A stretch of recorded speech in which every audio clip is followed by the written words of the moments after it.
Salut à tous! Un petit point météo relatif à l'activité cyclonique de cette saison 2022.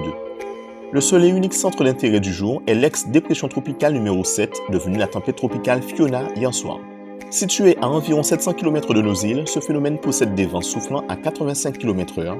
Elle effectue un déplacement globalement orienté vers l'ouest et son renforcement est actuellement contrarié par les vents d'altitude mentionnés dans nos précédents bulletins. Pour rappel, le bon développement d'un phénomène cyclonique dépend en grande partie d'une relative homogénéité des vents, en basse, en moyenne et en haute altitude en termes de vitesse et de direction. Tant que ces vents soufflent à peu près dans la même direction et à des vitesses relativement proches, le phénomène cyclonique reste structuré et se renforce. Mais si les vents de basse et de haute altitude soufflent dans des directions opposées et à des vitesses de déplacement trop différentes, un phénomène de cisaillement se crée, ce qui déstructure le cyclone. En résumé, les vents de cisaillement très puissants ont un effet limitant sur le développement cyclonique et parfois mortel.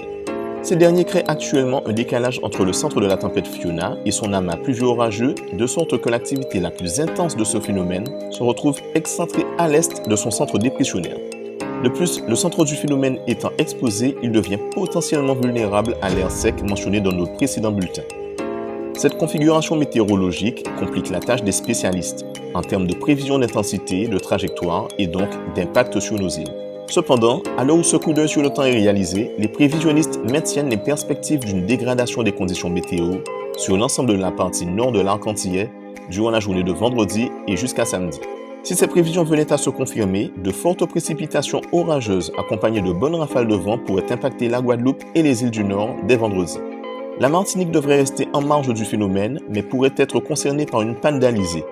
Cette dernière pourrait favoriser l'éclosion d'épisodes orageux brefs, mais potentiellement intenses. Les bulletins détaillés pour nos départements respectifs sont accessibles sur le site de Météo France. De plus, sachant que les prévisions de trajectoire et d'intensité peuvent encore évoluer, il convient de rester attentif aux médias officiels d'information. Voilà, c'est tout pour aujourd'hui. Bonne soirée à vous, à bientôt!